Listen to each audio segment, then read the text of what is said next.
Assalamualaikum warahmatullahi wabarakatuh. Pertama-tama saya memperkenalkan diri dulu sebelum memulai presentasi kali ini di matkul keterampilan interpersonal. Nama saya Pep Aliapi dan NPM saya 177100091 dari semester 6A kelas Sistem Informasi di Banjarbaru, dan judul presentasinya konsep diri.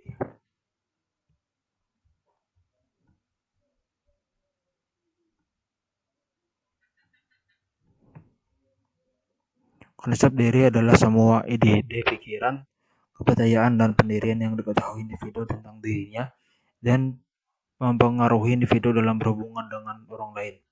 Teori perkembangan konsep diri belum ada sejak lahir tapi berkembang secara bertahap dan dipelajari melalui kontak sosial dan pengalaman. Proses eksplorasi diri sendiri, hubungan dengan orang dekat dan berarti bagi dirinya.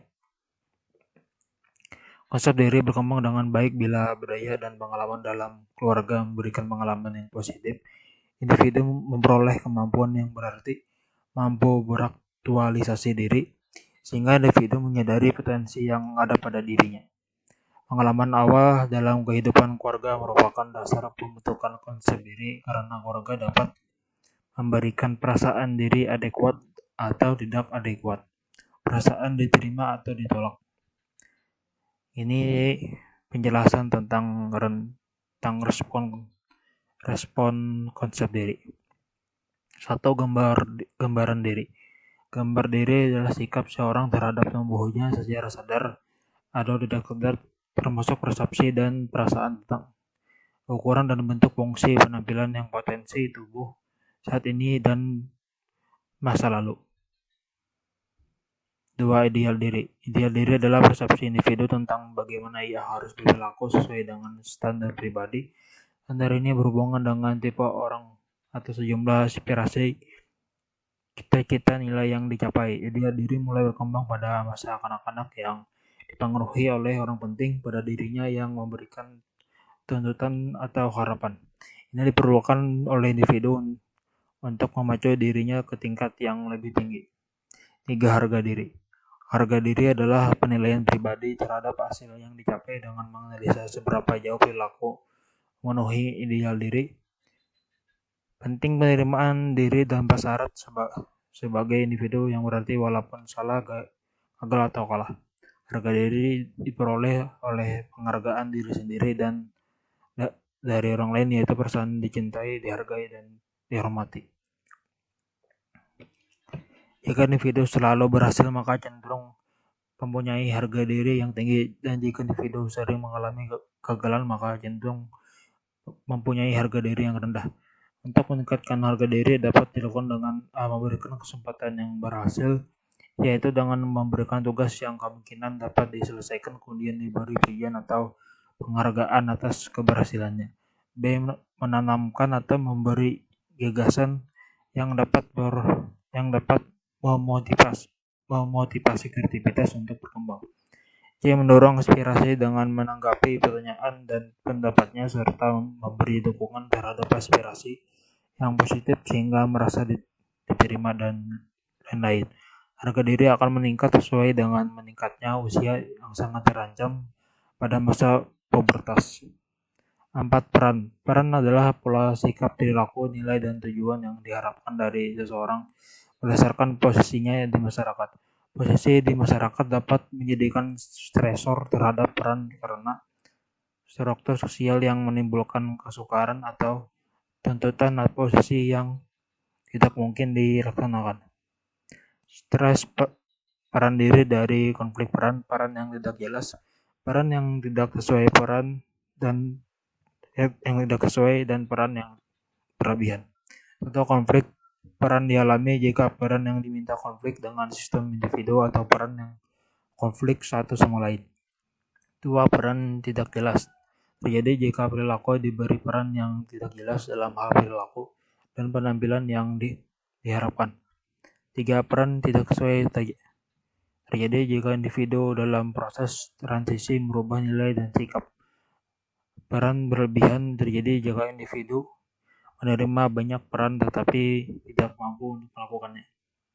5. Identitas. Identitas adalah kesadaran akan diri, merupakan sintesa dari semua aspek konsep diri sebagai suatu kesatuan yang utuh. Seseorang yang mempunyai perasaan identitas diri yang kuat adalah seseorang yang memandang dirinya berbeda dengan orang lain, termasuk persepsinya terhadap jenis kelamin, memiliki otonomi atau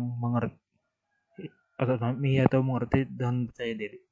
Aspek diri mampu dan menguasai diri, mengatur diri sendiri dan menerima diri. Ciri individu identitas diri positif adalah A. Mengenal diri sebagai organisme yang utuh terpisah dari orang lain. B. Mengaku jenis kelamin sendiri. C. Memandang berbagai aspek diri sebagai suatu keselarasan. Menilai diri sesuai dengan penilaian masyarakat. Menyadari hubungan masa lalu, sekarang, dan yang akan datang. Memiliki tujuan yang dapat direalisasikan. Konsep diri positif.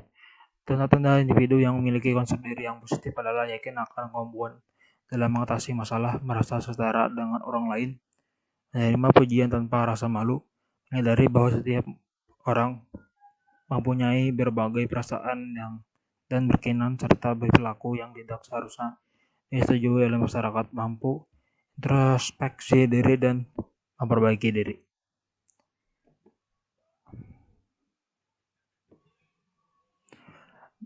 Dasar konsep diri positif adalah penerimaan diri. Kualitas ini lebih mengarah ke kerendahan hati dan kedermawanan daripada keangkuhan dan keegoisan.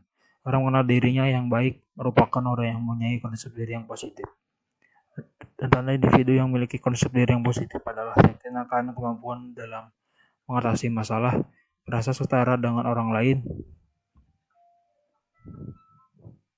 menerima pujian tanpa rasa malu, menyadari bahwa setiap orang mempunyai berbagai perasaan dan keinginan serta perilaku yang tidak seharusnya disetujui oleh masyarakat, mampu memperbaiki karena ia sanggup mengungkapkan aspek-aspek kepribadian tidak disenangi dan berusaha mengubahnya. Dan tanda individu dengan konsep diri negatif. Apakah terhadap kritik, responsif sekali terhadap pujian, cenderung bersikap hiperkritis, ia selalu mengeluh, mencela atau meremehkan apapun dan siapapun. Mereka tidak pandai dan tidak sanggup mengungkapkan penghargaan atau pengakuan pada kelebihan orang lain. Cenderung merasa tidak disenangi oleh orang lain, bersikap pesimis terhadap kompetisi. Dan tanda yang memiliki konsep diri negatif adalah peka terhadap kritik, responsif sekali terhadap pujian, cenderung bersikap hiperkritis, cenderung merasa tidak disenangi oleh orang lain, bersikap pesimis terhadap kompetisi.